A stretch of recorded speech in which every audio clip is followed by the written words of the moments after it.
Pay attention. Before we enter into this video, there are some things that I would want you to understand about this video. Do you know that Christopher Musa and the rest of the people federal government are using?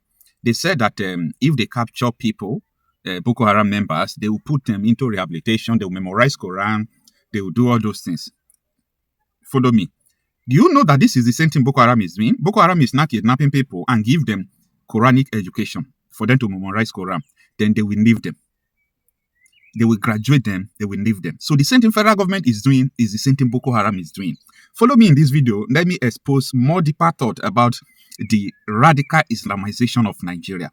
Nobody want to tell you this. Nobody want to face the reality. Everybody is dancing around the corner. That is why nobody is proffering genuine solution to this. Why? Because they don't know the problem, or they don't want to define the problem they are telling you about insecurity. It's nothing but Islamization. If you follow me in this video to the end, you will understand everything you need to know that is going on right now in Nigeria about Islamization. So let us go into the video. Stay with me.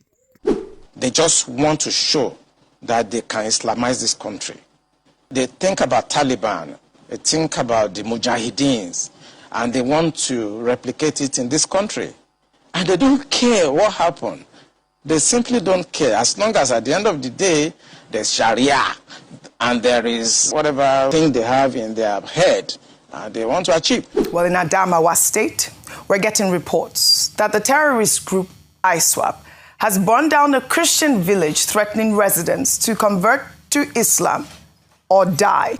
There are attempts by interests to take over huge territory, part of Nigeria, part of Chad, part of Cameroon, part of Niger, and turn it into the global headquarters of terror.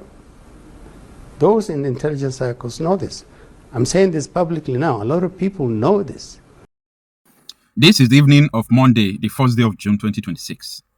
When Bøkoharam kidnapped some persons in Woro community, it was trending everywhere.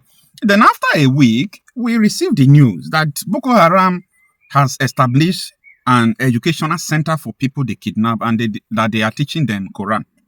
I made a video, I said, this is Islamization.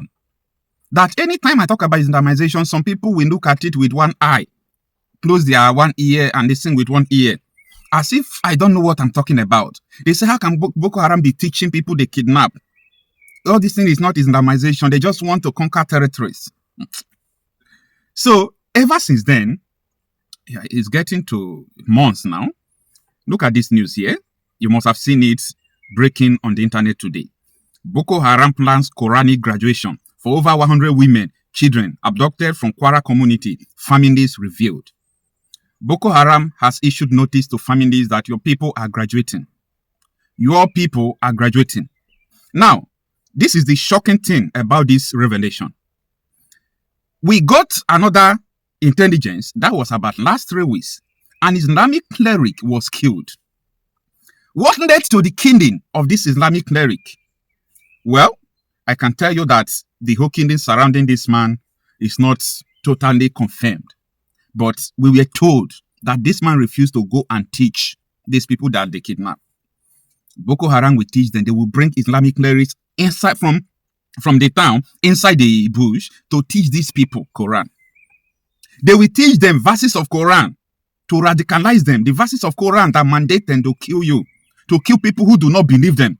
Any Muslim that disagree with them, they will still kill you. They call other religions infidel. This is Islamization. I have been saying this time without number, right from the time, that was last year, when Sultan of Sokoto said that he is backing the establishment of Sharia court in Yoruba land. I made 3 hours live video. We were talking about, watch out, there will be radical killing by extremists in Yoruba land, more than ever. We said it immediately. Sultan of Sokoto said he's backing the Sharia law and Sharia court. He's back police in Yoruba land. Because we know that this is the way they operate. You understand? We know that this is the way they operate. We have been studying this since 2012. So it's not a new thing. So when we come out to tell you that this is going to be, it's not because it's something special. This is because we already know the way they work. There is nothing like high profile intelligence or confidential or any kind of secretive intelligence you may talk about. No. These people have the way they walk. They don't hide it.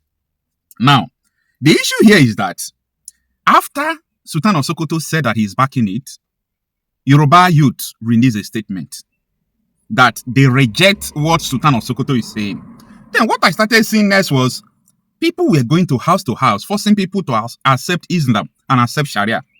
They visited one old woman who is whether is it of African traditional religion or something. They were beating this woman. These people were not arrested up to today, so that you people will understand what I'm saying. Okay, that one is after. Another time we saw one man, they want to kill me, egba me, this one. What is it? They said the people came to tell him to accept Sharia in Yoruba land. So we continue to, to watch. We continue to watch. We continue to see the way these people will go about their things. When they see that going from house to house to tell people to join your religion, to do all those things, that people are not going to buy the idea, like it is going to enter social media, and anything that enters social media, the world will react. Everybody will be reacting, like those videos that trended when they were forcing people into Sharia. I predicted it again. I said, you see these people going from house to force people to accept Sharia. If these people refuse, then they will start using gun and force. And that is what happened. They started killing, increase the killing. They started increasing the aggression. They were doing all sorts of things. Now, we are hearing that Bøkoharam plans Quranic graduation for over 100 women. DSS is aware of this. The military are aware of this. The police are aware of this. The affected families reported this. They have cried out. So nobody will say it is not aware. Where do they organize teaching? Who built the house in the bush that they are using? Who is supplying them weapons? These are the things, if we come out to tell you that these people, all these things that are going on, it is just by the government for the government. And some persons will also ask, what will be the gain of Tinubu's administration coming out to do all those things against the people they swear oath to take care of?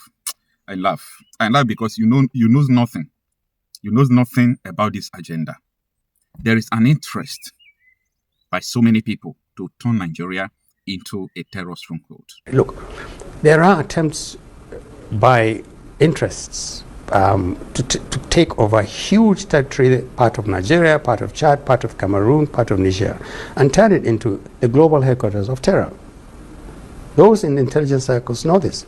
I'm saying this publicly now. A lot of people know this. We must never allow that kind of thing to happen.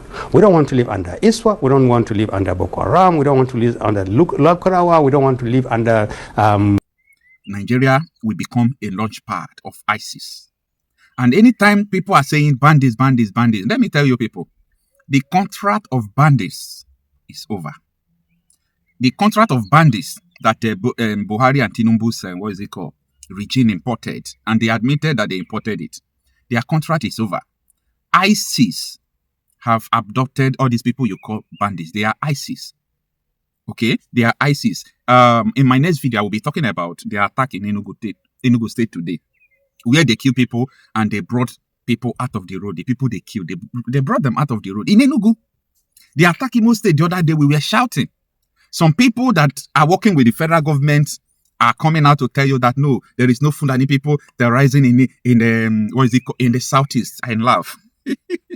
If these people could surround Delta State, why wouldn't they surround Imo and Anambra and Enugu and all these places? Your lands are under siege. Because of connection people have with the military and they are being given just penny, you stand a chance to tell people that the people who are terrorizing here are all Igbos. Why can't you tell them that the people that kidnap all those people terrorizing Yoruba land are all Yorubas? Yeah, people. Now, this is the article from Sahara Reporters, because the family reported to Sahara Reporters, and it reads that families of victims abducted by suspected Bøkoharam terrorists from Woro community in Kayamandoko government area of Kwara State have told Sahara Reporters that the insurgents are preparing to organize a Quranic graduation ceremony for more than 100 women and children held in captivity. The development comes months after the terrorists massacred over 200 residents in the community and abducted 176 women and children during a deadly raid that shocked the nation. Do you remember that? Oh God, this is not nothing matter. They kidnapped up to 200 people. They killed so many people. They knocked people inside the church. They burned them inside the church. And after killing them, they asked them to come for prayer. After killing them, they asked them to come for prayer. This is pure Islamization. Don't let anyone to tell you otherwise. Now, the article continues. The development comes months after the terrorists massacred over 200 residents of the community and women and children during a deadly raid that shocked the nation. I've read up this. Family members of the abductees told Sarah reporters that the terrorists disclosed the planned graduation during recent telephone conversation when relatives called to inquire about the condition of their beloved ones. According to the families, the insurgents claimed that they had spent months teaching the captives Islamic knowledge, religious ethics, and Quranic memorization, and that many of them were now ready to graduate. One relative who spoke through a community source said the terrorists boasted that the abductees had acquired extensive Islamic education while in captivity. Now you know the purpose of Bøkoharam and everything. I've been saying it right from time. So I want to link this to the repentance terrorists that they are holding. Federal government will take terrorists. They will give them Quranic education and graduate them after 6 months. They will call it repentant terrorists. Then Boko Haram will come to your community, adopt people, kidnap people, give them the same education that the federal government are giving other people. You people should wise up. Wise up. Wise up. It is over. Wise up. It is over. The article continues, okay? They told them that many of them have memorized the Quran from A to Z and so on and so forth. This is pure Islamization. Don't let anyone to deceive you. Your mothers will be raped. Your children will be beheaded. They will take you into captivity. They will tell you everything. The government will come and use Takia to deceive you. The Minister of Defense, everybody will come to tell you. The pseudo intellectuals in Nigeria will come to tell you that this is not Islamization. They will talk about so many things, this and that. None of them want to focus on the main problem. They want to conquer Nigeria and turn Nigeria into Islamic State. You know, this is not a laughing matter. But you know why sometimes if I'm saying all these things, I smile. I smile because of the dangers ahead, because people are ignorant of the danger ahead. That is it. Spade footing. Well, in Adamawa State, we're getting reports that the terrorist group ISWAP has burned down a Christian village, threatening residents to convert to Islam or die. Security analyst Brian Phillip disclosed the attack on Thursday after the terror group released images showing the village in flames, alongside a statement declaring that all Christians in Nigeria are legitimate targets. According to the statement, residents can spare their blood by converting to Islam or pay tax to ISWAP. ISWAP had launched a series of attacks on Christian villages in the region in apparent retaliation to the U.S. airstrikes in Sokoto. In one attack, over 50 houses were reportedly burned in the village of Higa. Before this attack, the terrorist group reportedly raided another Christian village, killing 11, destroying a church and over 100 houses. I mean, this incident, Rufai, has raised concerns about the safety of Christian communities in the area, with some questioning whether the military strikes on Christmas Eve have provoked further violence rather than deterred it. But, I'll take this reaction. Reacting to the report, U.S. Congressman Riley Moore condemned the attacks in a post on X, stating that the violence against Christians in Nigeria is clear persecution for their faith in Jesus Christ. He wrote, "If there were any remaining doubts that Christians in Nigeria are being targeted for their faith in Jesus Christ, this should end that debate. This isn't about land usage, climate change, or any other argument the left wants to make. This is persecution of our brothers and sisters for their faith in Christ. Plain and simple, ISIS is telling Christians they have an opportunity to spare their blood if they convert. Our brothers and sisters will not bend the knee to anyone but our Lord and Savior, though. Thankfully, the President of the United States is continuing to work in cooperation with the Nigerian government to stop these Islamic radicals and defend our brothers and sisters in Christ." I mean, we saw this report from Adamawa State. I was quite alarmed when I saw that actual report. I'd like your comment on that actual report before I take this reaction, Rufai. Pure and simple, we've spoken about it over and over again. It is what it is. It is Christian genocide full throttle. And Oji, there's a pattern. You remember, I think, was it last year, here before last, when you had the just killings around Christmas period? That was one pattern. Then now, you've had killings since then, and now you're having this. For Sheikh like I said, I, Rufai Hosseini, saw on TV a dead man's face. Because Sheikh Gumi is fond of propagating the narrative that this is a case of empty coffins. So for Sheikh Gumi, I saw a dead man's face. I saw his face on TV. He was dead. So this is not about empty coffins again. All right. And we cannot mitigate the sufferings of people. But the last clarion call I would like to make is to the government. Yes, America has started to help. They've put some bomb in. Netanyahu was speaking to a Christian group. Obviously, you know he wants to amplify this narrative because of also the favors he also wants to get from Trump. But isn't it a shame that we have not been able to nip this in the bud for a while? So for all of those that praise the government because of hypocrisy, probably watching my benefit and pecuniary gains, it's the shame that this is happening in our country and people cannot protect our people. So we'd like to call on the government.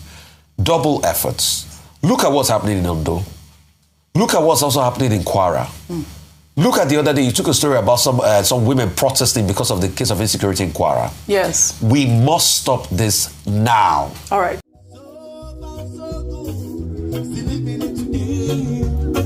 But you don't know what tomorrow brings. Still in this crazy world, people dying like flies every day.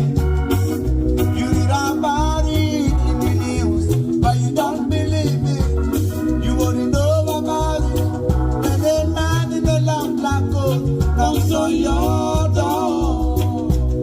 Cause first there's meeting, as we are living.